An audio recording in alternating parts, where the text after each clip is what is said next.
far behind. Follow the stars in the southern sky. If you lose yourself, you never know just what you might find. Geocaching down under. Get lost, get found. Geocaching down under. Get lost to get found.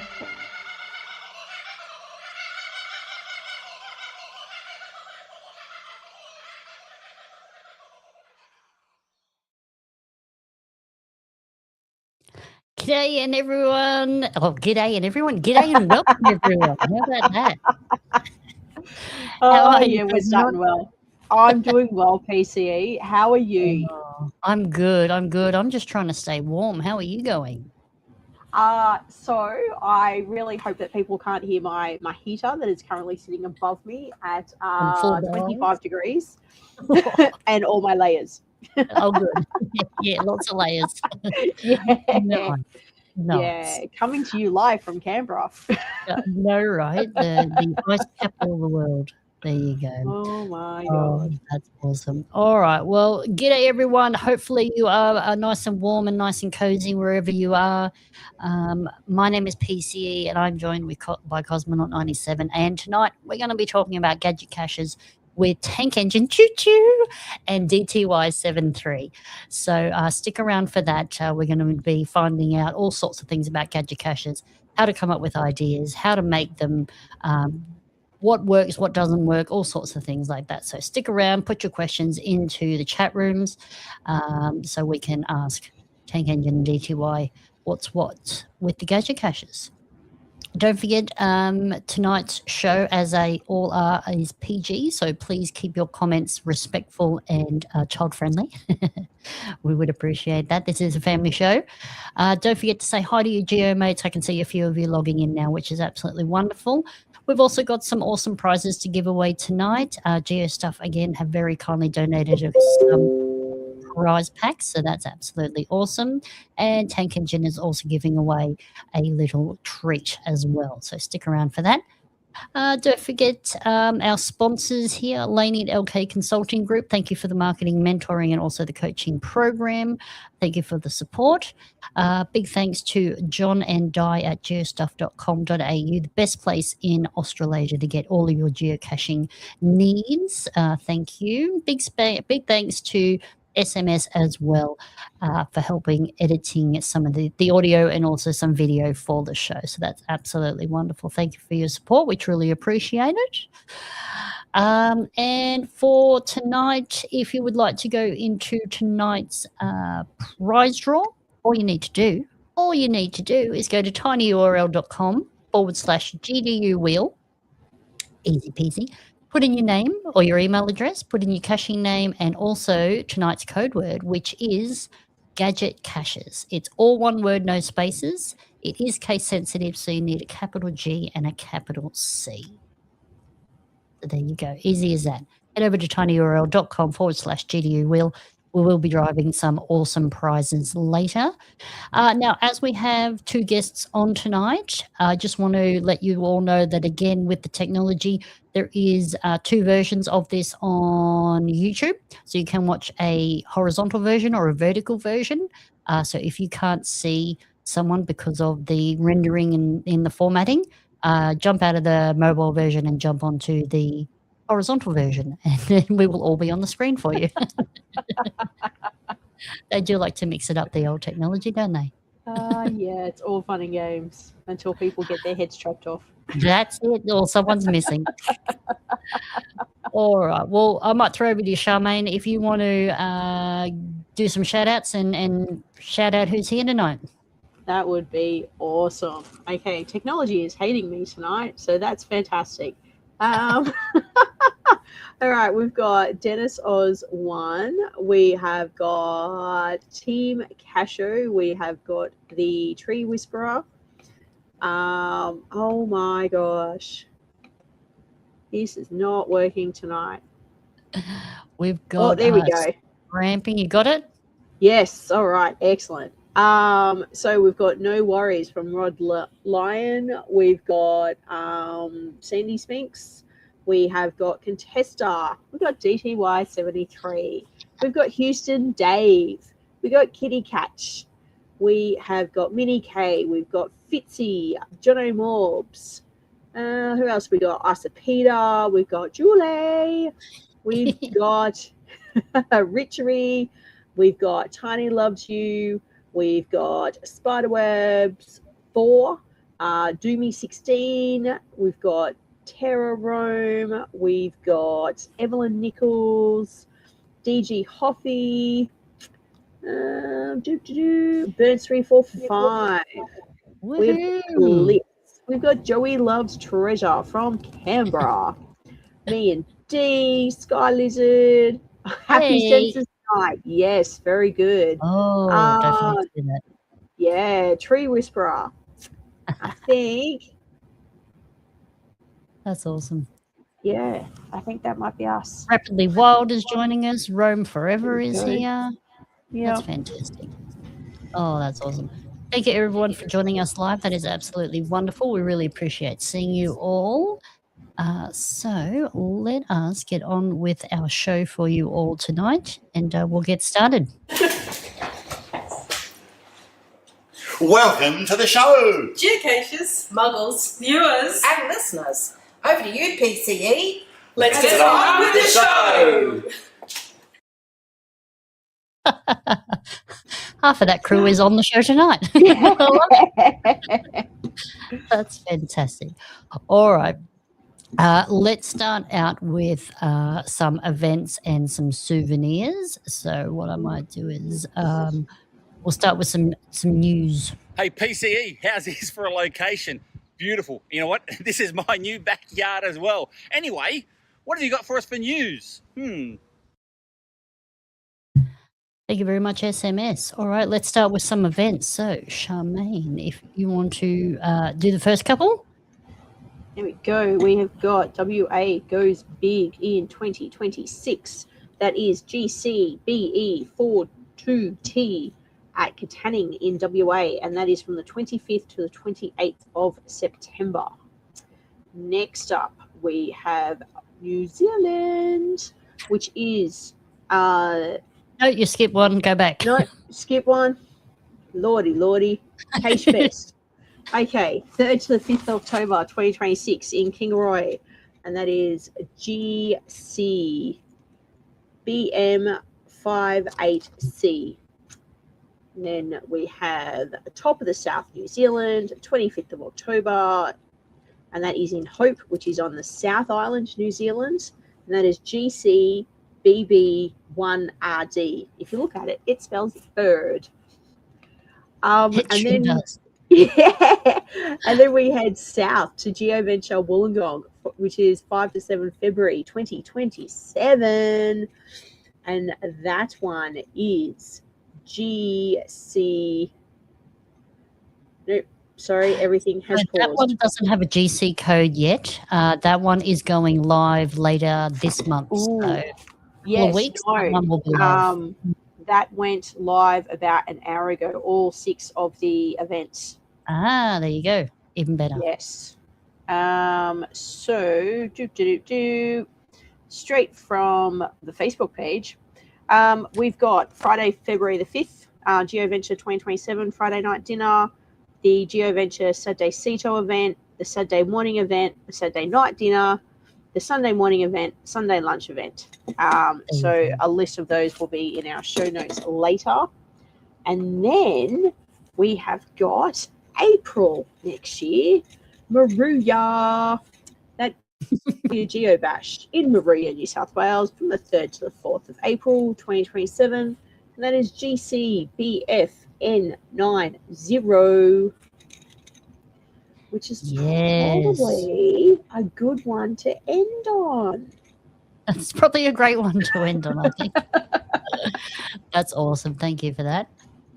Cool. All right. So in terms of souvenirs, we will go over just a couple of souvenirs because there is quite a few lined up for the rest of you, but we'll just do the next couple that are relevant. Hi PCE, hi everyone. Allied Oz here, Perth, Western Australia. Here today to have a quick chat about something that all geocachers have in common, no matter what type of geocacher you are. Whether you're the type that goes out with a group solo geocaches, nighttime, daytime, whatever you do, we all have one thing in common, and that is souvenirs. Now, whether you actively hunt down souvenirs, everyone, you've got to catch them all like Pokemon, or whether you just collect them without even knowing. We've all got a library of souvenirs in our app, and some people don't even know that. Geocaching Headquarters have released at least 1,600 souvenirs since we started, and they release on average 15 to 20 each year. So back over to PCE to tell us what's available now and coming up in the near future. Bye from WA. Thank you very much, Allied Oz. That's awesome. So the next couple of souvenirs that is really relevant for us are in August. So International Geocaching Day this year falls on August the 14th to the 16th. So same as usual with souvenirs, you either need to find a cache or attend an event or host an event or find an adventure lab stage to qualify to get your International Geocaching Day souvenir. If you do get it, you can celebrate by jumping over onto geostuff.com.au, where they will have the International Geocaching Day geocoin that you can purchase just to add to your collection of geocoins for souvenirs. And then it's already started, actually, the International Geocaching Day Hider souvenir. So that's running between August the 1st and August the 30th. So if you hide a geocache that gets published in the month of August, you will also get a digital souvenir for the International Geocaching Day Hider one. They're the next ones, and then we will go over September's and beyond when we get to September. So that'll do for now. Now, what we might do is we might quickly we have a travel bug race update from Patrick, and he's got a little helper this month, so it's very cute. So let's give you a travel bug race update for the podcast travel bug race of 2025 or 2024. Anyway, Where shall the TVs land? Let's find out where they're up to.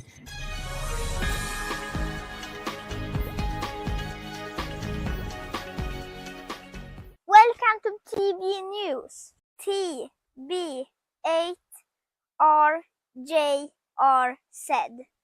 This version is 2.0, and while you're watching this, it's been 24 hours since I left it in cache GC6C029. Go pick it up, it's right next to the highway close to my town. The old one was reported missing from one of our German cache friends, so thank you for that.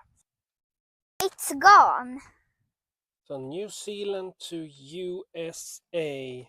This one is marked missing, so we are waiting for a new version to try again. TBAKGDE.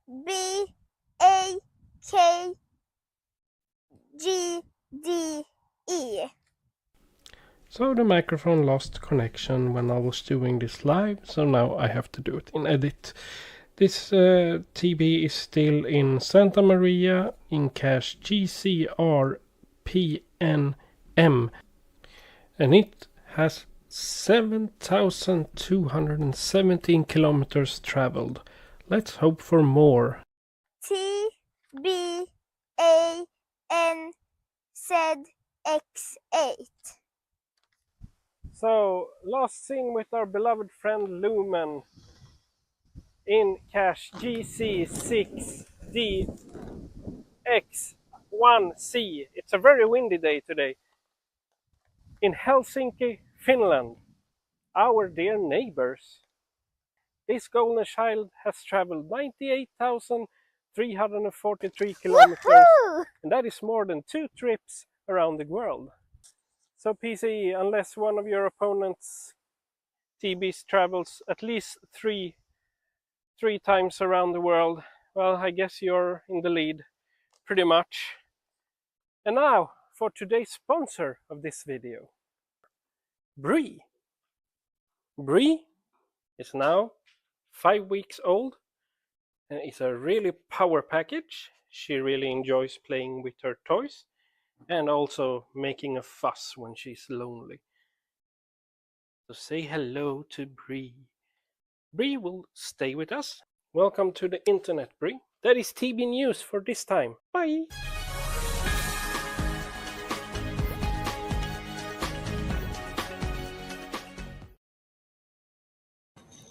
That's awesome. Thank you, Patrick, and thank you, Hannah.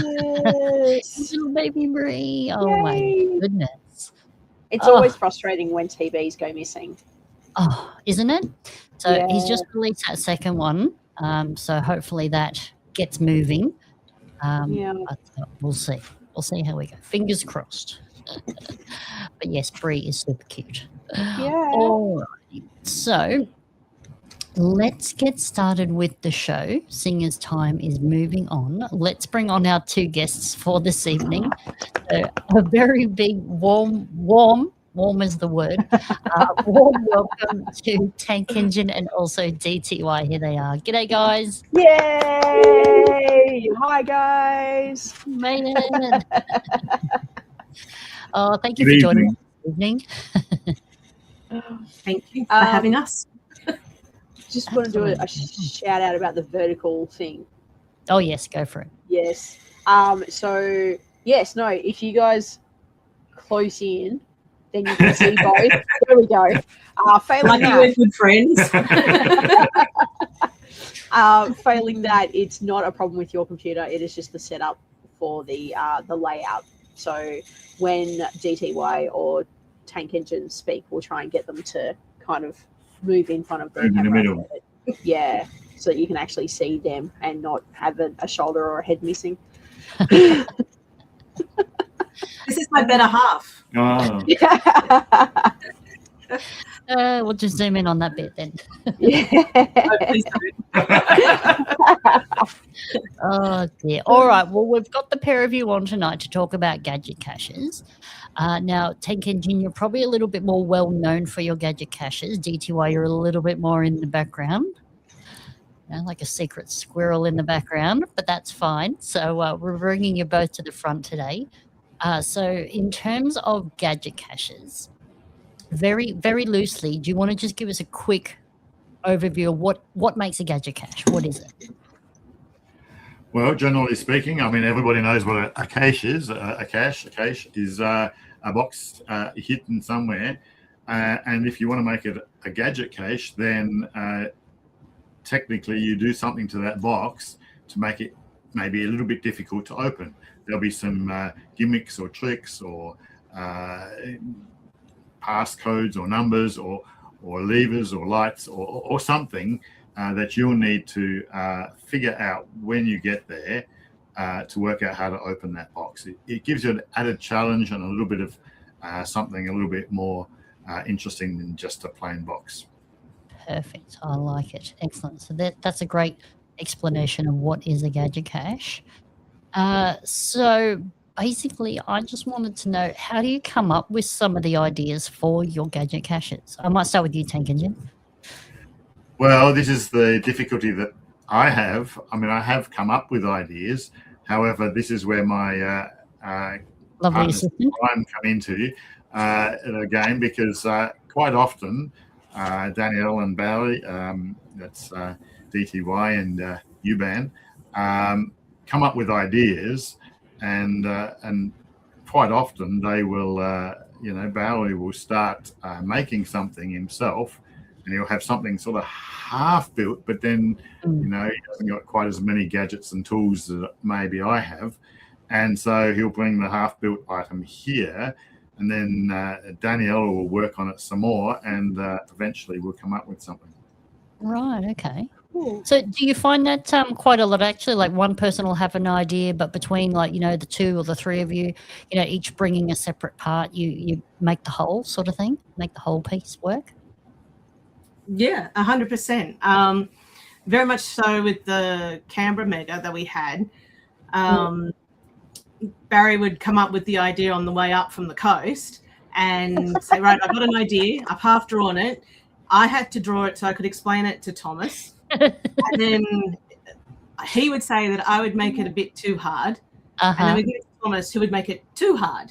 And so then we just then put it all back together and figure it out. And yeah, sort of the idea. I don't know. Barry comes up with some good ideas. Just I don't know how he comes up with them. I guess he sees things and that he just goes, oh, one time he said, he goes, oh, I was just sitting there watching TV and it popped into his head and he had to write it down straight away. Yeah. When he showed me the drawing, he'd done it in the dark. Mm-hmm. And, you know, he's not a young man and you know, he's got fingers. So trying to decipher that was really interesting. But we got there. And we've developed some great caches. Do all your gadget caches start with like obviously they start with an idea, but do they all have schematics or some form of schematics? Have there ever been? Yeah, okay. Somewhere along the line, yes, there will be some schematics, depending on. I mean, goes back into the history of gadgets, whereby in the early days they were just basically woodwork. I don't do a lot of, or any gadgets really that are electronic. I might have some lights, buttons and things, but I don't do anything which have got the little computers inside. I haven't done that. I've bought a kit for that to start playing with that, but I haven't delved into that. Mine are more physical. Anyways, at the end of the day, now the newer ones are mostly 3D printed, and yes, I need schematics for that. I need to design that stuff on the computer so that the printer can print it. Absolutely. Once you've come up with an idea, how long roughly, like on average, is there any average for how long it takes to create the gadget cache? Well, it'll all depend on the gadget. I've got a couple out there in the wild which I would consider very simple gadgets, and I think in the wild it's probably best to have them fairly simple, because if they're too complicated, people get frustrated and then they start to force it, and who knows, they damage it. So the ones out in the wild, I try and keep them more simple. Those ones I can probably design in a couple of hours. It doesn't take long. Okay. But some of the ones for megas where there's more involved and they're more complicated, a couple of days maybe or more. Yeah. Well, I was just going to ask you raised a good point there. Do you design different gadget caches for ones that go in the wild and then ones that go at a mega? And you've already answered that with yes. But that's a good point. Do you find when you put a gadget cache out in the wild, a particular type is always the one that breaks or has a fault or struggles? Well, I'm still learning about that. I mean, my oldest gadget cache in the wild is about 10 years old, and that one is entirely made out of wood, and it's holding up well, no issue. That's the one. There it is. It's still in good condition. It's contained in a plastic box to stop it getting wet, and that's fine. But now in the age of 3D printing, more and more of my caches are going to be 3D printed. I'm not sure. I think I've got 3D printed caches out there from maybe just a bit over 2, maybe close to 3 years ago. Okay. I'm still learning how well they hold up in the wild. Yeah. Yeah. Okay. Do you find that they're pretty weather resistant? Depending on the container, yes. Yeah. I'm surprised at how well. I've got some down at the coast, which have been down in Moruya and Bateman's Bay area that have been there for a couple of years, and they seem to be holding up well. So, I'm happy with that. But yeah, there's other issues. Some of the ones, maybe I'm starting to have too much detail in some. The screw thread might be a little bit thin, and maybe dirt gets in there. So I'm still there. Oh, it's interesting. With the materials, is there anything that you would recommend for the people out there who may just be starting their gadget caching, I guess, career? Any materials that they shouldn't use or should maybe shy away from? I don't think there's anything. I mean, the simplest of all materials, the material that is the most common, it's the cheapest and, easiest to use is PLA. I would say 90% plus of my gadgets are PLA. Now, sure, if you're going to hang them in the sun, they might not like that. Most plastics, most plastic, if you leave it in the sun, it's going to deteriorate with all the UV light. But if you've hidden it underneath a chair or you've hidden it somewhere in the shade, most of mine, as I said, are all PLA and they work fine. I have used other materials, but most of the time I'm just sticking with the good old PLA. And I do use what companies call tough PLA, which is still PLA, but it is a lot stronger. It's harder to accidentally break it, yeah. But it's still PLA. Yeah. Allied was saying if you're printing in 3D, stay away from silk filament. Well, I have printed things in silk, but no, I have not made any gadgets out of silk. Yeah, I don't know. Maybe that's not a good one. I don't know. Yeah. I've got a question here from Terra Room. Do you have a catalogue for other COs to use or buy? I've noticed you've put a few up on Thingiverse with no copyright or anything on them. So I've put some up on Thingiverse and also on MakerWorld. Those are the two sites. I was using Thingiverse at the beginning, and then a designer put up one day, I don't know, somebody complained about it. It was just a simple train, and somebody put in a complaint, and I don't know how that works. So Thingiverse then decided, well, they're going to put that one on hold. Oh, well, that's been more than a year ago, and they still haven't done anything about it. So I've been putting, so then I put exactly the same design on MakerWorld, which is, I guess, a Chinese site, and well, they just published it. They don't care, and it's been fine. But anyways, yes, I do put some designs there, the ones that I think are suitable for other people maybe to print. And I do have a bit of a, what's the word? Affiliation with a guy in Germany at the moment who has a website and sells gadget caches. So what will happen is I will put the cache on MakerWorld, say, and then give him the design as well. And he will put that on his website, and he will actually print them and sell them, and I get a small commission on that. I've made about, I don't know, less than $100 on that so far, so it's not a big breadwinner or anything. Nothing to retire on. No. Kath wants to know if you're going to give a 3D printer talk at the Moruya GeoBash. Yeah, well, I've already said that. I thought that was already in the schedule. I'm doing basically the same, well, updated talk that I gave in Sydney and or in Queensland. I would do a similar talk in Moruya, yes. That's nice. cool. So people can ask you some more questions. Yeah, the one in Sydney was pretty good. Yeah, that was a good one. Yeah. Judy, you was there. Yes, representing. Failure Gadget Caches. Have you had any epic failures? No, there's definitely been a few that that have failed out in the wild. As far as megas have been concerned, I'm happy to say I've not had any major failures at the megas. I had a couple of teeny little issues in Sydney with one of them, but nothing I couldn't fix just using my hands at the time. So I'm pretty happy with those ones. Wild, it's a whole different story, because the problem is you get the cacher that's impatient, can't figure it out, and then they start to use force. They go to the car, they get themselves a wrench or a spanner, and next minute they've damaged it. So yes, that does happen. I tried to then update my instructions accordingly on the cache page to suggest no tools required and or whatever, and replace it.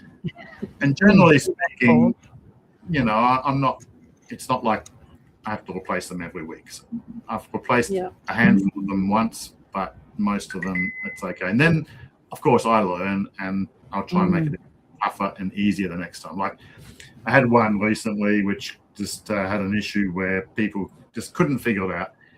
And it had like a container with you undo the lid, and then the cache is hidden actually inside the lid, but that had a reverse thread on it. And of course that throws a lot of people. They couldn't figure out the reverse thread.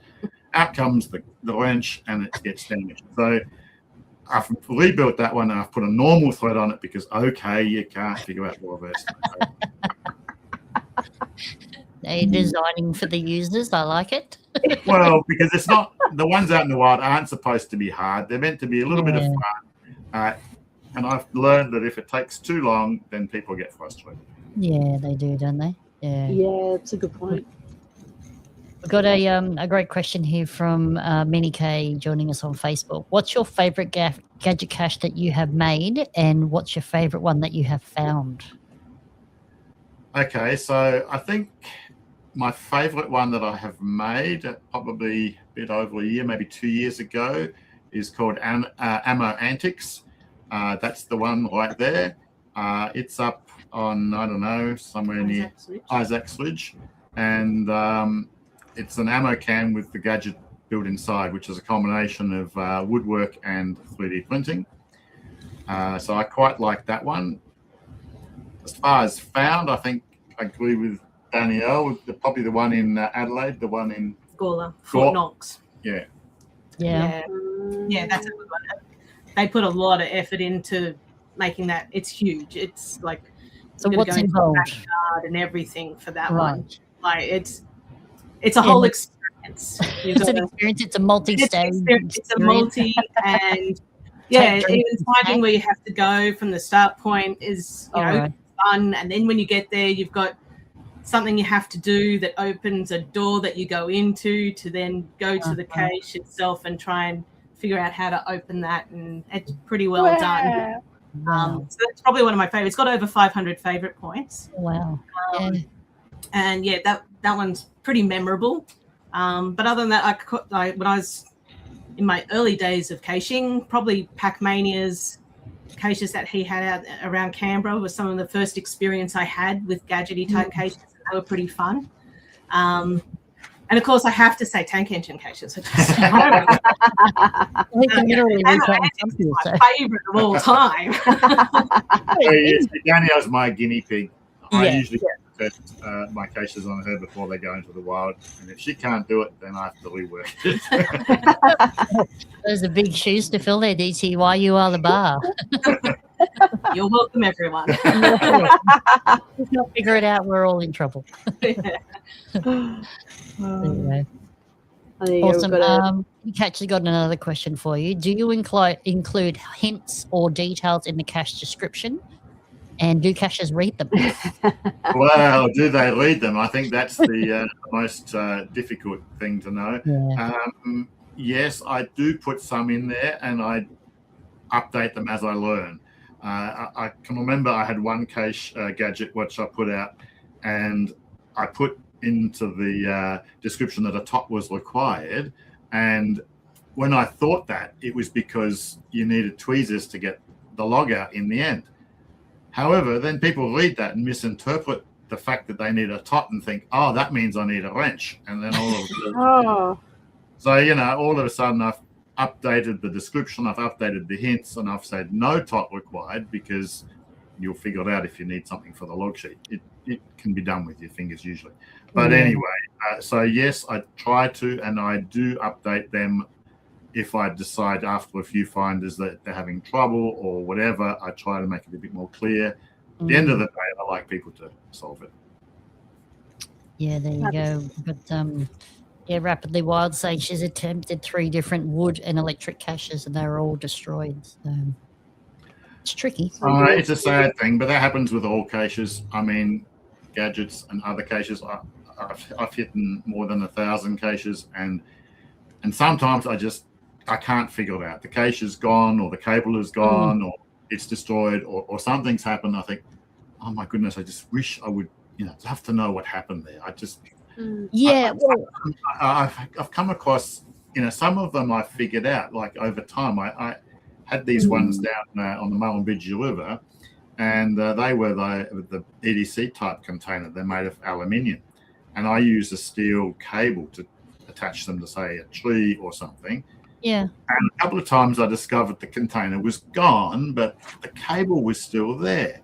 And it wasn't until Two Leg Drive sent me a photo of one once, where basically what's happened, it's gone underwater, and it can cope with underwater, but then the water makes it, thrash about in the water, and the stainless steel cable being a lot harder than the aluminium container, it slowly cuts the aluminium away, and over time it's expanded.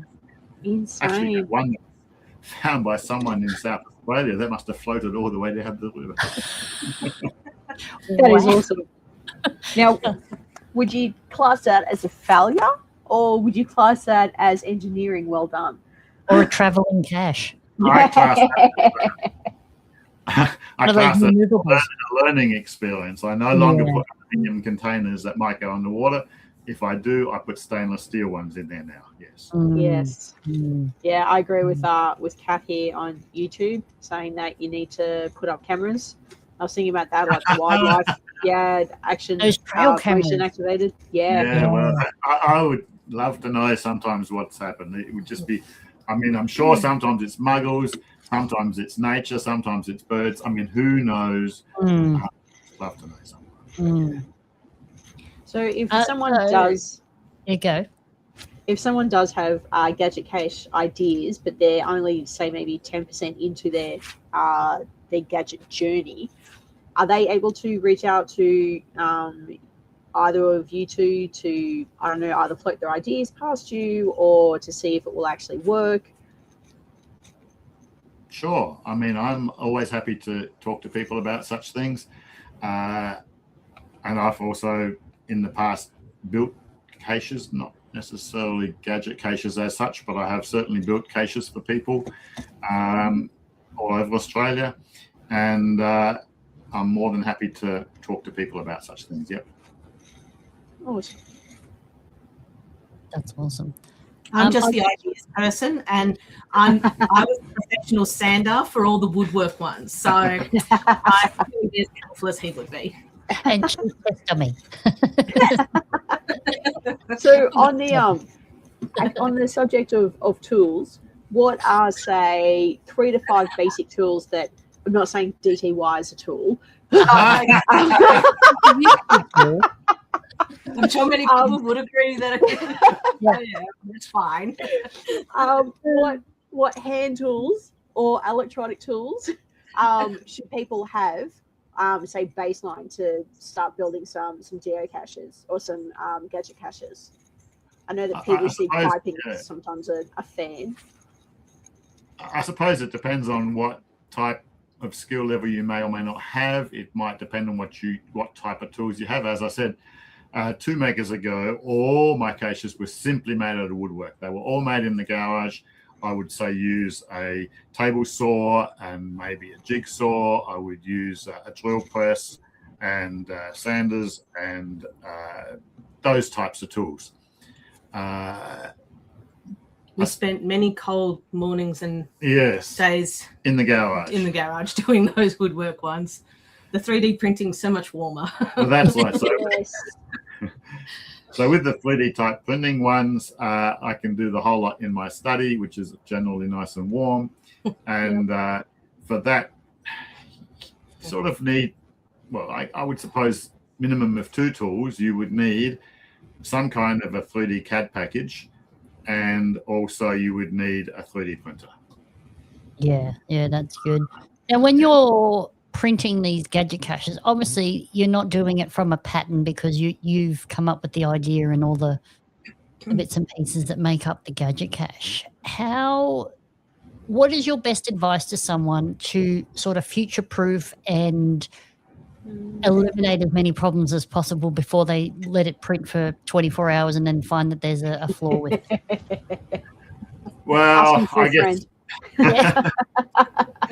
I would suggest start small. I mean, you don't want to design this huge big thing and then it's not going to work. So you're going to have to start with small ideas and simple ideas. They don't even need to be gadget caches up front. Just design a box or something like that. Once you get to and that's what I started. I didn't start gadget caches straight away with 3D printing. I did a lot of other things. I've built a lot of things for around the house and other things, but generally speaking, you start small, and then I guess before you even, do you do it in stages? Yes, you would do that in stages. Certainly, generally speaking, I will half design the concept of what I'm trying to build and start with the rough design on it. And as you start designing, you start to think, oh, well, that's not going to work, or you have to keep in mind what the printer's capable of when you're designing. So you can't design absolutely anything. But before you even do that, I mean, if you want to just get your foot in the door, you can say you've got a 3D printer. I mean, you can go online to these places like Thingiverse and Make a World and others. There's plenty of sites. I mean, you can download Gadget Caches pre-made that people find, and you can print them, and that'll give you a start. Yeah, that's right. All right, well, let's swing around. I've got a question here from Kitty Catch in the chat room, so I'm just going to drag us back around to that one. So how are you going for the gadget builds for the Moruya event Easter next year? Almost done. We're aiming at 20 gadgets, and I think I'm up to 19. I've sort of got the 20th halfway, so it's getting close, but one or two of them I'm not 100% happy with. So, you know, I might, you know, if somebody comes up with a better idea or... which sometimes Barry does. And that's I'll right. throw it in the mix and go, well, what? I just had this idea. Yeah. So we did swap out one or two because he came up with something better than what we had. And it's like, hey, That's it. we'll swap that out. Right. But when it comes to shove, we've already got the total that we need, but I expect over the next couple of months that a couple will be getting replaced. Yeah. Would you be interested in giving us a sneaky peek of upcoming Gadget Caches for Moruya? Well, if I move aside, I don't know, the people on the vertical screens probably can't see much, but over here we've got sort of a few different gadgets, and then over there behind Danielle is some more. There's one here that I quite like. This is an example of the Bowery connection.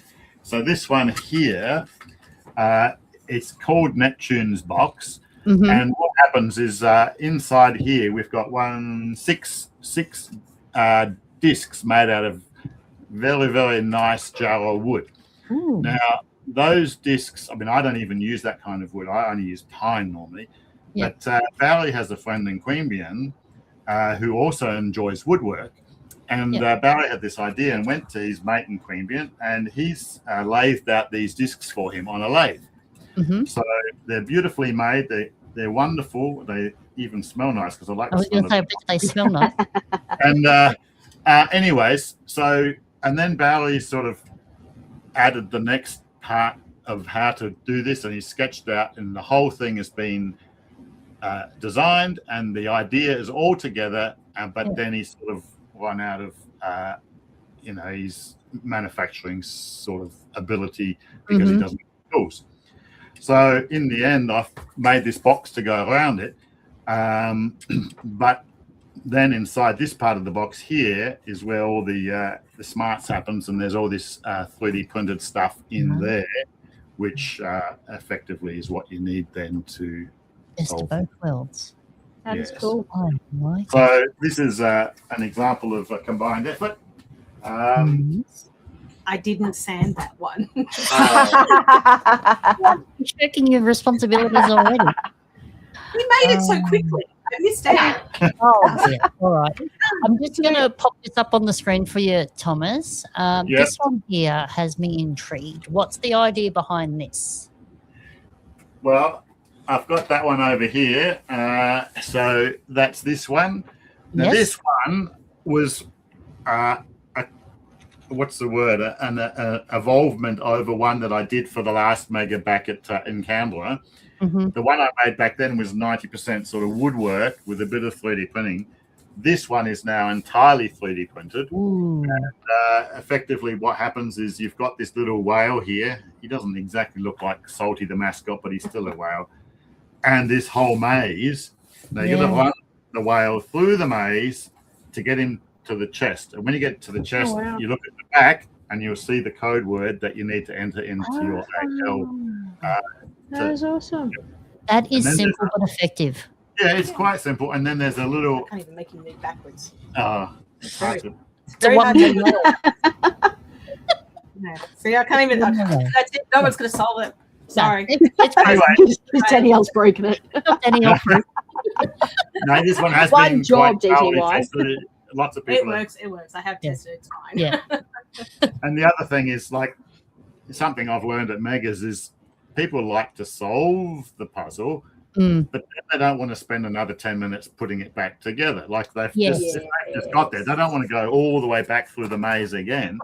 So I've made a little switch inside here, which is like a one-way switch. So what will happen is once you get here, you can just go straight to there, and then you're back at the start. But you can't go that way. So that way, it's instant to go back to the beginning for the next person, but you don't have. Wow, that's fantastic. What do you do with your old gadget caches? Yeah, I've got a problem with that.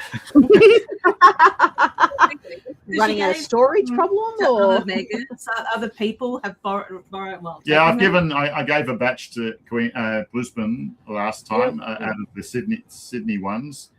So I gave some away, but at the end of the day, I've still got a whole bunch in my lounge room, which is just sitting there. Yeah, that's the thing. So I'm not sure that I noticed something that they did at other megas, which might be an idea, which was there was a sheet next to the gadget where people could put their name on it if they would like to have it, and if at the end of the farewell ceremony or something like that, there'd be a lucky draw for each of the people. So if there was, say, 30 names on a list, they'd pick one at random and they get to win that gadget. That's cool. Dark Side Dan's got a similar comment there from YouTube, Gadget Cache raffle. Yes.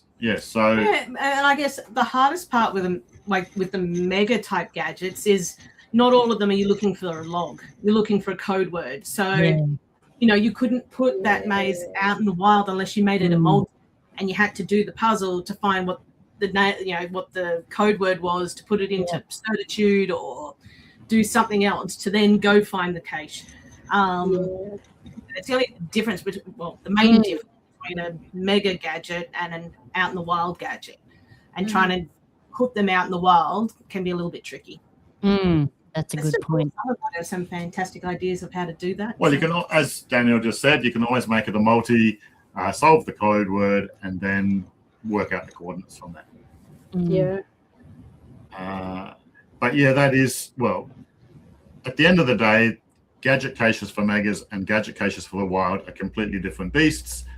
As I said before, the ones in the wild, I try to keep them simple and more indestructible, whereas the ones at megas where there's a lot of people about and people can get hints. Like if someone gets stuck solving a gadget at a mega, then either somebody next to them can help or there's usually a volunteer that's supervising. They can also help.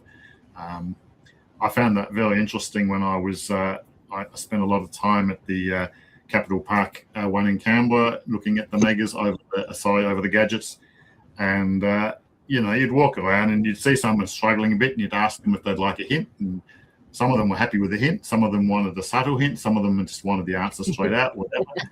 I come across this one girl, and I'd seen that she'd been working on this one for like more than 10 minutes. And I come up to her and I said, would you like a hint? Oh, no, she was adamant. Nah, she had to solve it. She didn't want a hint. I'll leave you to it. Yeah, everyone caches differently, right? That's awesome. That's great. Do you get a real thrill from seeing people solve the puzzles? No, I enjoy it if other people enjoy it. I don't know about a thrill for seeing. I like it when they can solve it, and I mean, to me, and that dates back to hiding caches as well. One of the reasons I like hide caches, and it's happening less and less these days, I suppose, is when people then come back and say, well, that was, I've lived in Canberra all my life, but I never knew this was here, or I really love this location, or I love that container, or, when people put a nice comment in their find log, that's always nice. 100%. That's awesome. There we go. Well, we've got some previous finders of your gadget caches at the megas, and Team Caches, young geocaches. The hardest part for them was getting girls off of the gadget caches and away from the gadget section. So hours of entertainment there. That's absolutely awesome. Well, I was really happy with the venue that we had with regard to gadgets in the Canberra mega, because we had a large hall there. We had 10 big tables and 20 gadgets, 2 on a table. And also we had 4 long full days because we actually stayed in that venue. We stayed in that, in the rooms there. So we could leave those gadgets up until, 5 or 6 p.m. Yeah. We packed them away in the evening and just put them into our own little dorms. So you had 4 full days for that left a lot of time for people to play. Yeah. Well, in Moruya, we're only going to have 2 days. So anyway, It is frustrating though when you're coming down from interstate and the gadget caches are only up for maybe 5 hours, and it's like from lunchtime or say 10, 11 in the morning till 2 or 3 in the afternoon, and you're just like, that's it. That's frustrating. Yeah, that's it. Yeah. That's awesome. All right, well, that's all the questions we had for you both this evening. If anyone in the chat room does have some more questions, pop them in the chat room. We'll get them answered before the end of the show. Otherwise, feel free to reach out to Tankengine and DTY. They're on the socials, or you can reach out to us at GDU and we will pass the message on for you. That is absolutely fine. Thank you guys for being here this evening. Really appreciate you taking the time. It's been very interesting, but stick around, don't go anywhere. Sure. Okay. No, right. Normally get to watch and not have any responsibilities. Tonight is not the same for you. Oh, dear. So don't forget, if you'd like to go into tonight's prize draw, simply head over to tinyurl.com/GDU wheel. Tonight's keyword is Gadget Caches with a capital G and a capital C, no spaces. Pop in the code word, your caching name, and also your email address in case I need to get in contact with you. So head over there, pop your name in there. We've got some awesome prizes for you this evening. So let's get onto our prize draw now. And, we know this is why people watch. Yeah. And I appreciate that. Alrighty. So tonight's prize, number 1 from geostuff.com.au, the best for geocaching stuff in Australia and New Zealand. Yeah. So we got a pack here from John and Di at geostuff.com.au. So tonight's prize pack is a maze cache 3D printed, and this one is a very hard level, extremely very hard, and a LED mini torch and a UV mini black light. Just find all those night UV caches. That looks Very fantastic. That is, isn't it? It's Yeah. absolutely When I wonderful. first read what they were providing, I'm just like, man, every so often you wish that you weren't like one of the co-hosts and that you could actually win some of this stuff. It's okay. We know where to go to get it. This is true. geostuff.com.au. That's awesome. All right, let me quickly play our intro video and then we will get to drawing on the prizes. G'day, C. My Shelley from Alabama, USA, home of Shelby Homestead. Yes, my new home, Shelby Homestead. Check it out on YouTube. Meanwhile, it's up to prizes. That's right. Here are the prizes. But first, where's my prizes? They're right here. We have 8 girls laying 8 eggs. They're all up to date now on their rent. That's right. Thank you very much, SMS. Keeping busy as always. Oh, All right. so cool. So we've got 2 of these prize packs to give away this evening. The 3D printed maze cache, mini LED torch, and the UV mini blacklight. So what we'll do is we're going to go over to the... What are we going to go to? We're going to go to the wheel of Names. Oh, that's terrible. Okay, so let's... Really, it's not. I know, right? All things, all mine. All right. So let's hopefully you've all got your name on the wheel, and let's just. Is my name there? Right at the top. With a big line through it, yeah. Oh dear. So hopefully you've all had a chance to put your name in for the prize draw here. But what I might do is DTY, give us a quick countdown from 3 and we'll draw the first one. All right. 3, 2, 1. Woo! And we're all racing. That is awesome. And the winner is. All right, I actually see names this time. This is fantastic. Who's it going to be? Oh, that looked right on the line to me. Oh, dear. Congratulations, honey sucker. You have won one of the geostuff.com.au prizes. So as per our terms and conditions, your name gets removed from the wheel. Thank you very much for playing. Let me just double check and see. No more late entries. That's awesome. So, Tankengine, what I might do is I might get you to give me a countdown from 3. Just wait, sorry. Hang on. A few people are saying they don't have. That I'm missing. Yeah. What's happening? Contestants saying she's not there. Minnie K Gabby's saying not she's there. not there. Isa Peter's not there. Okay, I will give you some more time because your names haven't come through on the form. So we will just fill the time while people go over to tinyurl.com/GDU wheel. Rules. We're just going to pop that back up on the screen for you all so that you can go. I'm going to turn this down even. Oh my god. Yeah. Where did it There's go? like 20 people aren't on the. On the list. I thought it was a very short list, Yeah. but they haven't come through. So head over to tinyurl.com/GDU wheel. Canberra, you're not on the list except for Rapidly Wild and Toy Hunters. Well, that could be fair. Canberra does get a lot of the Yeah. prizes. Get the Canberras. They are a pain in the ass. Like, really. Yes. We're Who'd saving live on in post. Canberra?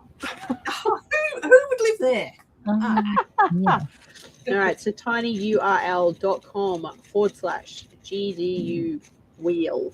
The keyword is Gadget Caches, capital G, capital C. Darren Archer is saying that he submitted twice. Sorry, buddy, you can only win once. Okay. Please hold. Technical error in the background. Which is just absolutely phenomenal. Please hold. Please hold. Please hold. Your call is important to us here at Well, for all those people in Canberra, you'll be happy to know that I now have to turn my heating down from 25 degrees because this room is starting to heat poor up. thing. I know. Poor thing. Starting to melt. Well, there we go. Yes. There we go. That looks a bit better. That's a few more names. Yes. Yay. All right, let me just quickly find Honeysucker and remove. There we go. Now, All right. I Is there know- anyone else who is not on there after Greg and Jen Reed? I say that's probably ridiculous. We're all sitting here now to read the wheel. I'll make it even bigger.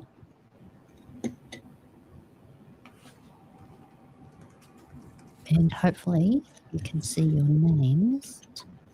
Can you see Julie? Please hold. Yeah, Julie's there. Julie. Itzy, Contesta. We got DFC, JLK, Jono Morbs. We got Burns, we got Kitty Cat, Shawfoot, Throsby, Me and D, Donut Holes, Glissa Quillis, Widge 76, Cicada, Darkside Dan, Rome Forever, Julie, Bad Boy Hitties there, Fitzy, Contesta, Spiderweb, Monk Mobs, Geo, we got Sky Lizard, Blue Waddle, Tankengine, Darren Archer. Didn't read everybody's name out. That's fantastic. Team I Canyonero. Yep, Team Canyonero. They're there. Cool. Sweet. I think everyone who has entered their name is now on the list. Team Canyonero, you're in grey at about 11 o'clock on the wheel. Dusty, Just Jet, where are you? Dusty. My goodness, we're all going to have sore necks at the end of the night. I think I need more wine. Let me just pop in for you. You won't need to spin it out. It'll spin it by itself. Oh, the room will be spinning. There we go. All right, Dustin, Just Jet, I've just popped you in Manueli. El Manuel. Alrighty, I think that is Good luck, everybody. Sweet. So we have. Yep, I'll maximize it so everyone can see. As we all sit here looking like cockatoos. Yeah. Sweet. All right. Is everyone happy now? No one's complaining in the chat, so I guess that's good. All right. Must be Tank Engine's turn, yeah? Tank Engine, give us a countdown. 3, 2, 1, go. Here we go. Woo! Spin, spin, spin. Where shall it finish? Who's going to win? Who's it going to be this time? I think it's going to be J.K. Courts. It is. Nice. Septic. Oh, J.K. Courts. Congratulations. All right, so you have been the successful winners of prize pack number 1 from geostuff.com.au, which is the Maze Cache 3D printed, very hard, and LED mini torch and the UV mini blacklight flashlight. Woo! There you go. So congratulations to the winners there. JK Courts, you are being removed from the wheel. There you go. All right, now let me just minimize that. I'm just going to remove that for a second. Now, over to you, Thomas. 3, 2, 1, go. No, you've got to say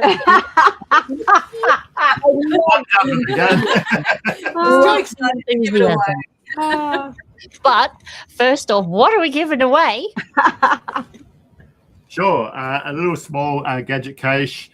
There you go. It's a little birdhouse cache. It's not too complicated. I do have one of these out in the wild, and it seems to be holding up well, and people seem to like it. So I'll make one for the next winner. Question, can it be painted, or does it just come as like a flat color? Well, it comes as a flat color. If you want to paint it, go for it. But Wait. if you can tell me a paint that sticks well to PLA plastic and doesn't come off over time, then let me know, because I'd love to know. A little bit of feedback required. I love it. We're all learning here. Okay, so paint at your own risk. I love it. All right, so we're going to give away the 3D printed birdhouse courtesy of Tank Engine. Thank you very much. Let me put the wheel back onto the page for everybody. All right, Charmaine, give us a countdown. 3, 2, 1. Now, okay, who is it going to be? And the winner is, I think it's Patrol 14. Lovely. Woo! Patrol 14. Right, Patrol 14, you have won the awesome 3D printed cache from Tank Engine. Look at that. Beautiful. Now, a reminder for... You can hang it from the tree. Is that what the hole in the roof is? Yeah, so you feed a wire through the hole in the top, and then you can hang it in a tree. Perfect. Love it. So Patrol 14, if you figure out how to paint it, you got to let us know. I can confirm that JK Courts has confirmed that they are still here, but we still need Honeysucker and Patrol 14 to log in or give us a shout out so that we know that you are still here. Yeah, cool. Patrol 14 said thank you. So just waiting on Honeysucker. Otherwise, we will have to do a redraw for that pack 1 from geostuff.com.au. Oh, no worries.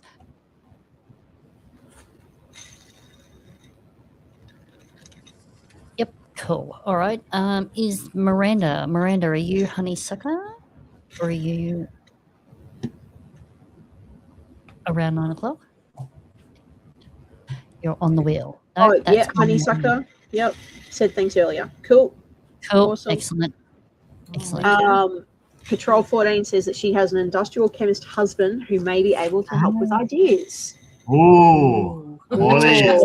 Thomas is That's intrigued. dangerous. What could possibly go wrong with Thomas I know, and right? an industrial chemist? Nothing. And I paint. can't go wrong there. No naked flames. And I've tried lots of things. I've tried undercoats specially made for plastic. I've done it with different undercoats, spray paint, other paints. If it's in and around the house, it's fine. And if I print it with my UV printer, it's fine. But as soon as I put something out in the wild, it inevitably comes off. Less fine. Yeah. All right, we'll work on that. All right. I might throw over you to Cosmonaut now, and we will give away our Patreon only prize. Yes. So if you are a Patreon, then you will be the only ones who can go in the draw for these prizes. We give away a group of or a bunch of 3D printed stuff that will assist with geocaching. Pretty much anything that will assist with geocaching. So this month we have got 3 containers. We've got an ID holder. We've got a bit of a fidget toy, a spinner for the dog paws on the left that you can put a keychain on, and then we've got a little purple dinosaur because I decided that purple is cool. Cool, trust me. So Terry Ann, I think you must be due to do a countdown for the Patreon prizes. We sure are. Okay, so let me put everybody's name into yonder, and we can draw everyone's name. So this could work. This could work. We're not going to put you into a wheel this evening. What I'm going to do is I'm going to put you into the pinball. A lucky deck of cards. That's what I'm going to do. So we've got the random card picker. Pick a card, any card. Everyone's a winner. Step right up, step right up. Until you're Awesome. All right. So we're going to draw the lucky Patreon. So in 3, 2, 1. Who is it? Oh, it's Darren Archer. Oh, Awesome. that's awesome. So All right, let us Darren know if Archer. you're still here. Yep, give us a shout out, Darren Archer, if you're still here. And we will get that prize off to you all the way to Mount Isa. That is fantastic. So just to refresh, you will win 3 caching containers, an ID holder, a fidget spinner, a dog spinner tag, and a little piece of swag in the form of a Triceratops that's purple. Love it. Look at you, Triceratops. Triceratops. It's one of the 2 dinosaurs I know, so thank you for picking that. Yay, Darren Archer. Yay. Thank you. Darren, whoop, whoop. Congratulations. Thank you. Awesome. Wonderful. Thank you, everyone, for being here live. Now, seeing as we've just talked about our Patreons, let's give them a quick shout out. As GDU patrons, we are proud to support PCE and the Geocaching Downunder podcast. Patrons are the heart of the show, so a big thank you to all the amazing supporters. Your donations help keep the show alive. So if you'd like to join the GDU family and support the show, go to the Patreon website below. GDU rocks! Woo! There are some famous people in that video. Yeah. That is amazing. There they are live. Have I lost any weight?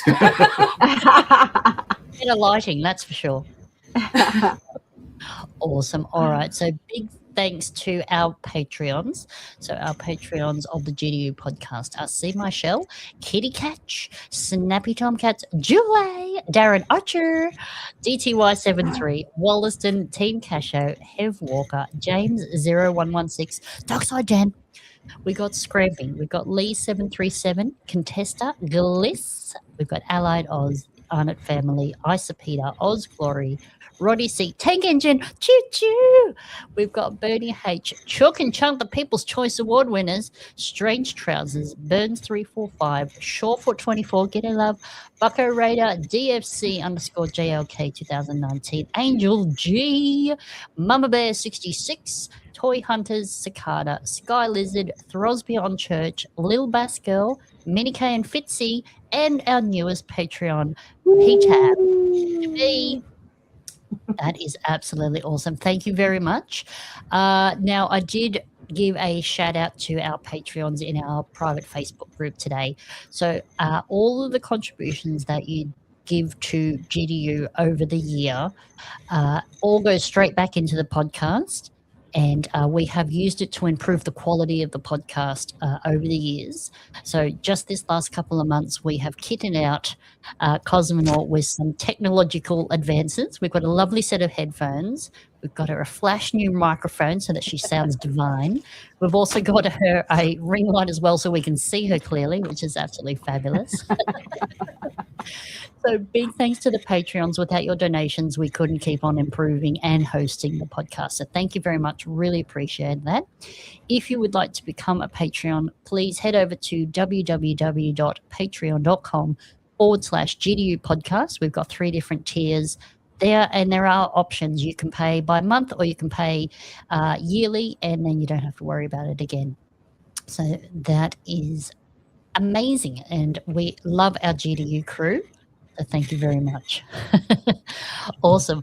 And I would like to thank everyone watching us live. Thank you very much for being here, taking time out of your evening to join us. Hopefully you've learned some very interesting things from Tankengine and DTY. Lots to think about there.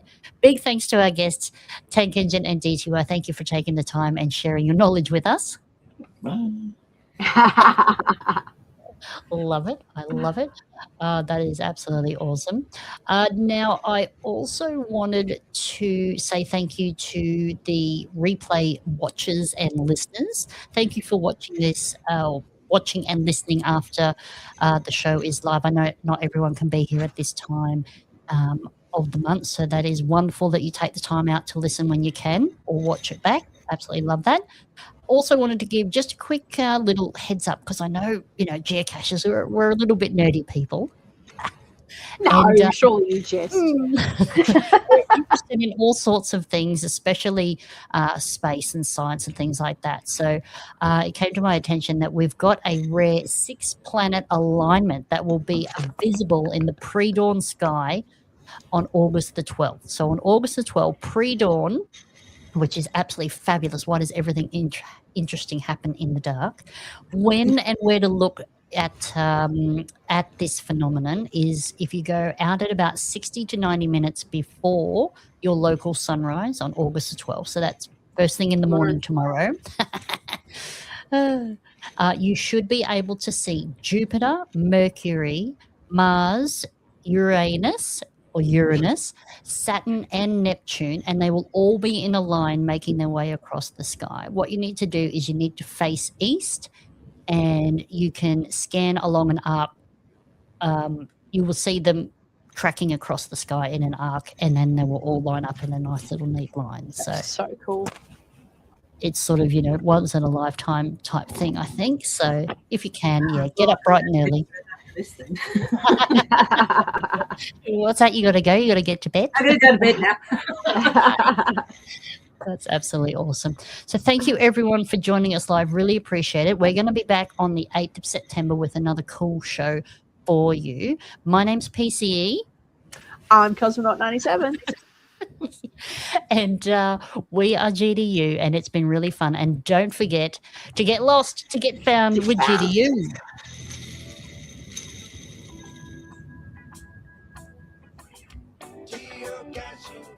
Awesome. I'm going to fade that out there. And I can hear you playing with the fidget spinner there, Cosmonaut. What have you got? I was wondering what that noise was. It's the main one that I've got. It's like a little racing wheel. And it's got 5 on the outside and then 1 in the middle. Oh, dearie me. Oh, kids and toys, eh? I know, right?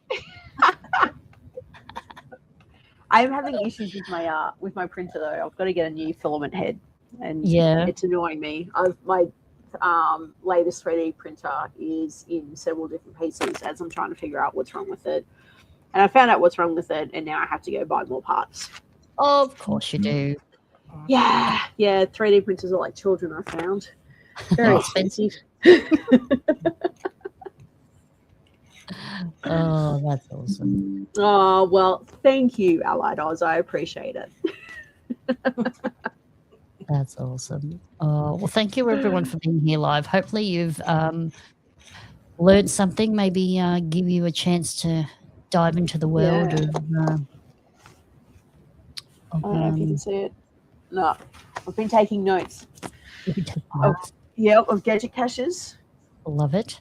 Yeah, like what makes a good gadget, what materials should be used, locations, ideas, materials. Yeah. Yeah, when you sit there and you think about how many like gadget caches, like I was sitting here just thinking about all the gadget caches I've done, you go, oh yeah, I forgot about that one. That one's really cool. Oh, and that one was cool. And you know, there were so many really good, clever ones made out of metal, made out of wood, made out of plastic. Yeah. Yeah, if you've got the creative mind and then the engineering brain, you can bring it all together pretty good. Yeah. I And remember sometimes one. you put them together, like you just got to start building it just to go, oh yeah, this is working. Oh no, that doesn't work. We need to like Yep, certainly printed quite a few and decided, nope, that doesn't work. Yeah. I actually have a box of all of my cast-offs. Yes. Yeah. It's about 1/2 meter wide, like 1/2 meter long, maybe a foot deep, and just over a foot in depth, and it's full. And Is there any way to reuse the cast off material? You can, but it takes a lot of effort. So I've decided that I'm going to use it for fillings in caches. Oh, okay.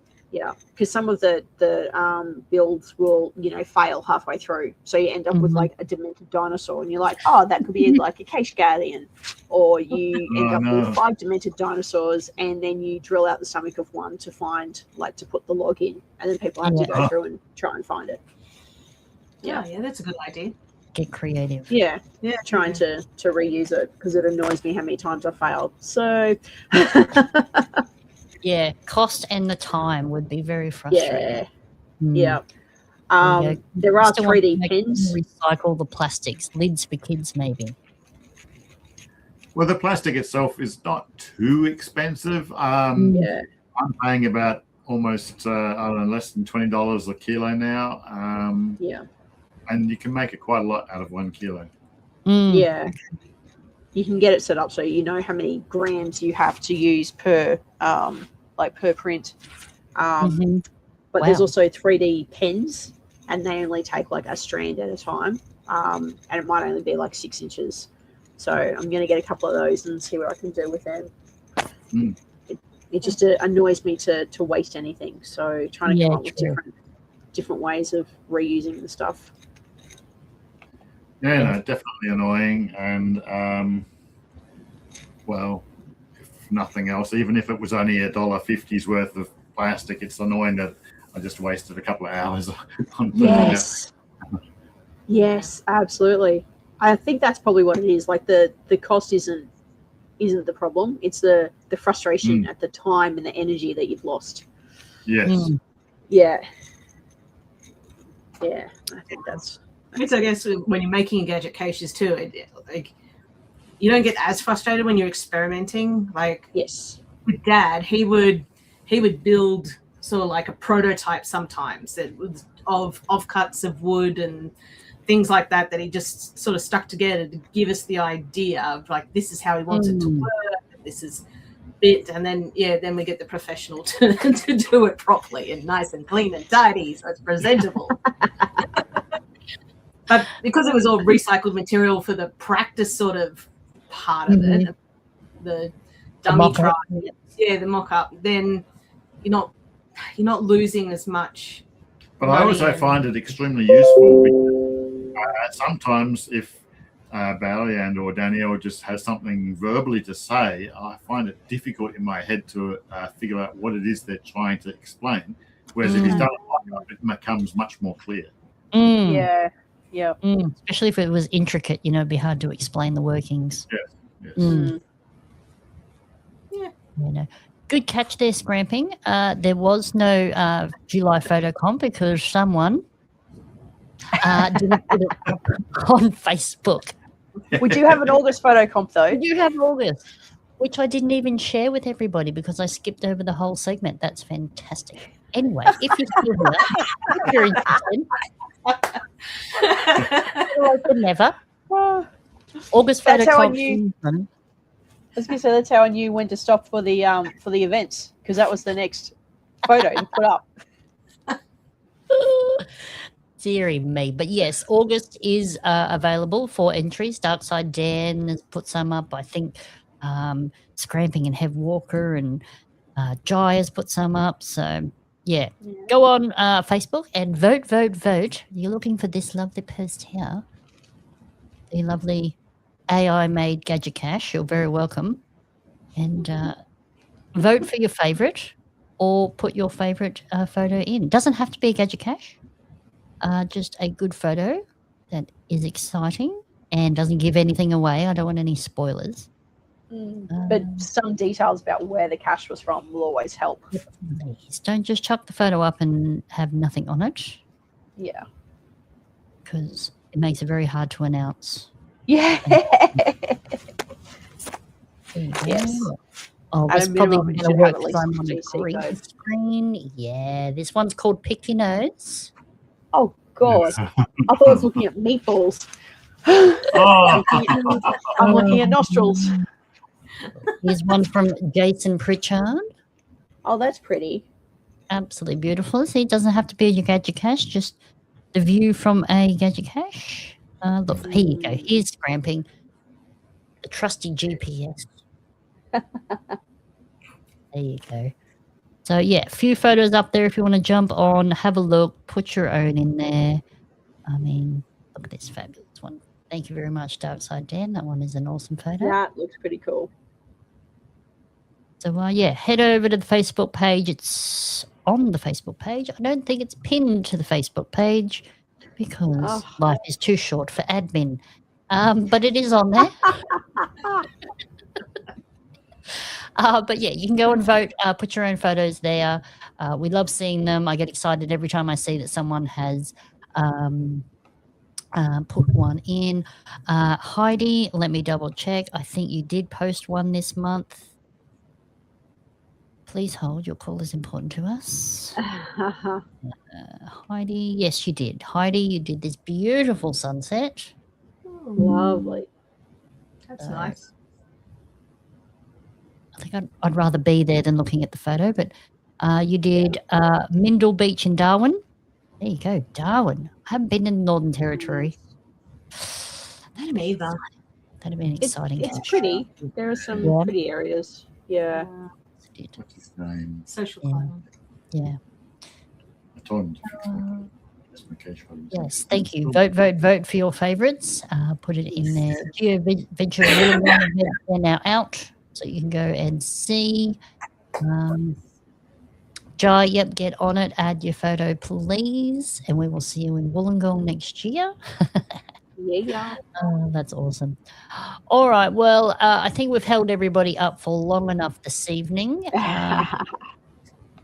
Hopefully you've enjoyed the show. Yeah, I know, right? Oh, thanks, Kitty Catch. I'm the most recent committee member for GC New South Wales. Woohoo! Yeah, the crowd goes wild. Congratulations, Cosmonaut. Thank you. Awesome.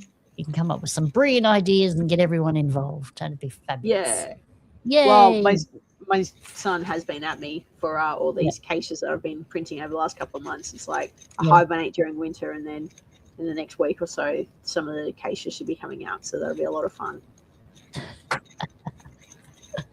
Absolutely. Oh dear. Awesome. All right. Well, thank you everyone for joining us live this evening. It's been absolutely wonderful having Tankengine and DTY on the show. Truly love it. Love talking to you guys. Thank you. Thank you. No problem. My pleasure. And we'll have to get our Gadget Cache brain on for Moruya. Yeah. We might be taking up those whole 2 days just to solve these ones. Let's hope not. Yeah. There is Panadol. plenty to do over there. Yeah, I bet. Oh dear. Awesome. All right. Well, thank you everyone. Have a wonderful evening. Don't forget we will see you on the 8th of September for another exciting show. Thank you very much. Stay warm. Keep caching. Put a photo on the photo comp. We'll go and vote. Yes. We love it. So thank you everyone, and we will see you in September. Bye. Bye. Bye.